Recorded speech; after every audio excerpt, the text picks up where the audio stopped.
योगाभ्यास करते हुए मेरे स्वरूप का संचय रहित पूर्ण ज्ञान होगा। तो सुनो, मैं पूर्ण ज्ञान मैं तुमको सुनाता हूँ, जिसके जानने से तुमको इस लोक में और कुछ जानना शेष न रहेगा। सहस्त्रों मनुष्यों में से कोई एक सिद्धि प्राप्त के लिए यत्न करता है। उन यत्न करने वाले सिद्धों में से कोई भी मुझे ठीक जान पाता है। पृथ्वी, जल, अग्नि, वायु, आकाश, मन, बुद्धि और अहंकार, ये 8 प्रकार की मेरी प्रकृति है। इस प्रकृति को जड़ कहते हैं। और हे महाभाव, इससे दूसरी प्रकृति चेतन है, जिसने संपूर्ण जगत धारण किया है। इन्हीं दोनों प्रकृतियों में से सब प्राणी मात्र उत्पन्न होते हैं। ऐसा जानो, ये प्रकृतियां हमसे ही उत्पन्न हुई हैं। इस प्रकार जगत की उत्पत्ति और प्रलय का कारण मैं ही हूँ।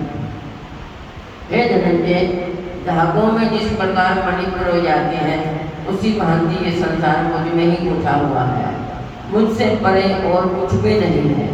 हे कुंती पुत्र, जल में रस मैं ही हूँ, चंद्रमा और सूर्य में प्रभा मैं ही हूँ, सब वेदों में प्रणव मैं ही हूँ, आकाश में शब्द तथा पुरुषों में पुरुष मैं ही हूँ।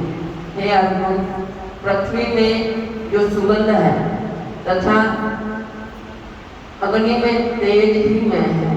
हे पार्थ, संपूर्ण प्राणियों में सनातन बीज रूप मुझको ही जानना। बुद्धिमानों में बुद्धि रूप और तेजस्वियों में तेज मैं ही हूँ। हे अर्जुन, काम और रोग रहित बलवान पुरुषों में वर्ण और पुरुषों में धर्म के विरुद्ध ना जानने वाला कर्म मैं ही हूँ। जितने सात्विक, राजस, तामस पदार्थ हैं, वे सब मुझ में ही उत्पन्न हुए हैं, परंतु उनमें मैं नहीं रहता हूँ। ये सब मुझ में है। सत्य, राज्य, तम, ये तीनों गुणों के प्रभाव से ये सारा संसार मोहित रहता है। इस कारण ये इससे बड़े मुझ अव्यय परमात्मा को नहीं जानता। मेरी ये गुणमयी और दिव्य माया अत्यंत दुष्कर है। जो मुझको अनन्य भाव से भजते हैं, वे इस माया को पार कर जाते हैं। जो पापी, मूल, नराधम माया ने जिनका ज्ञान रख दिया है और आसुरी भाव ग्रहण किए हुए हैं, मुझको नहीं पाते हैं। हे भारत श्रेष्ठ अर्जुन, 4 प्रकार के जीव मुझको भजते हैं: दुखिया, जिज्ञासु, ऐश्वर्य की कामना करने वाला और ज्ञानी। जिनमें मुझे सदा एकाग्रचित्त और केवल मेरी भक्ति करने वाले ज्ञानी पुरुष श्रेष्ठ रखते हैं, क्योंकि मैं ज्ञानी को अत्यंत प्रिय हूँ और मैं मुझको प्रिय है। यद्यपि ये सभी भक्त श्रेष्ठ हैं, तथापि ज्ञानी तो मेरी आत्मा ही है, क्योंकि वो मुझ में ही मन लगाकर मुझको ही सर्वोत्तम गति मान मेरा ही आश्रय ग्रहण करता है। अनेक जन्म के अनंतर ज्ञानी मुझे पा देता है। ऐसा महात्मा अत्यंत दुर्लभ है, जो सब जगत को वासुदेव मैं समझे।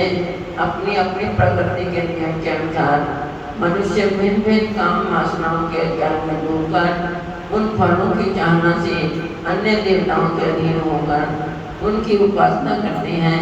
हे अर्जुन, जो भक्त श्रद्धापूर्वक जिन जिन देवताओं का पूजन करना चाहते हैं, उन पुरुषों की उस श्रद्धा को मैं दृढ़ कर देता हूँ।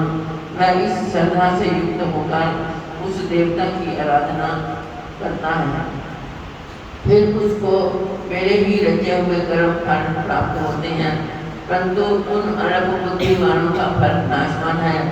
देवताओं की आराधना करने वाले देवताओं को मिलते हैं और भगत जन मुझ में मिल जाते हैं।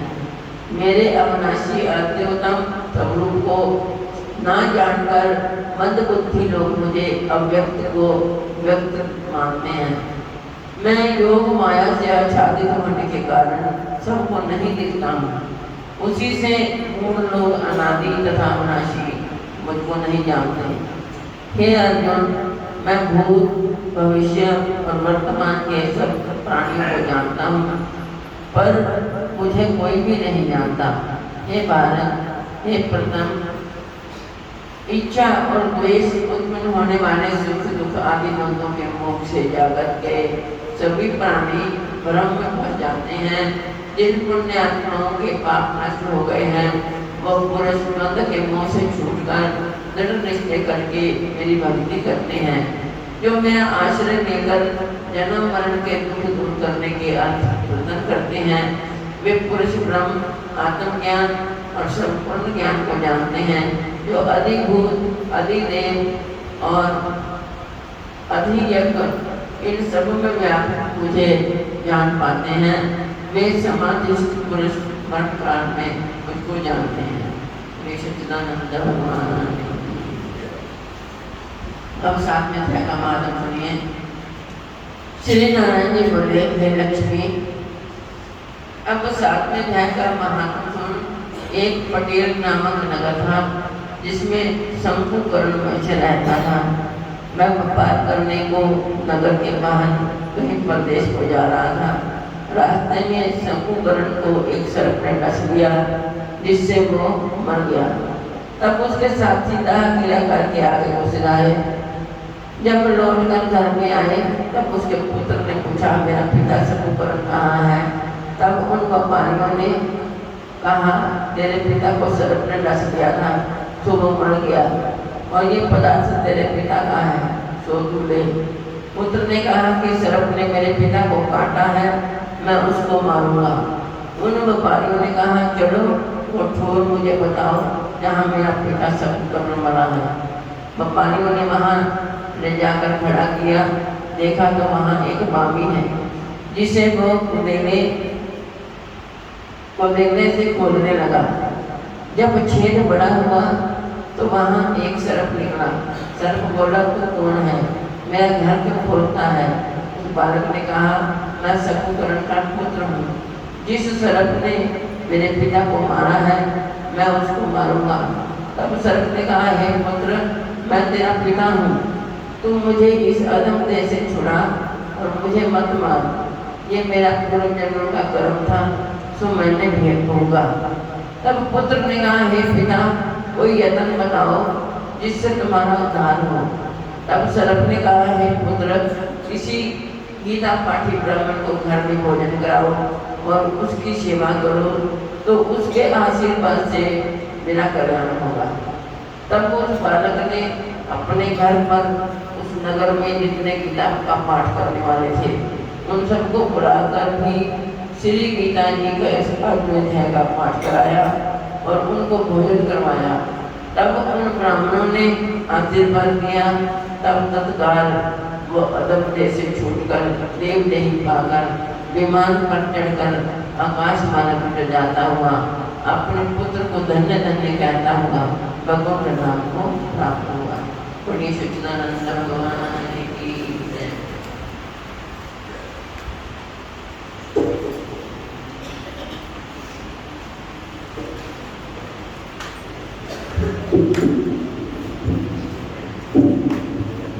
ओम नमो भगवते वासुदेवाय। ओम नमो भगवते वासुदेवाय।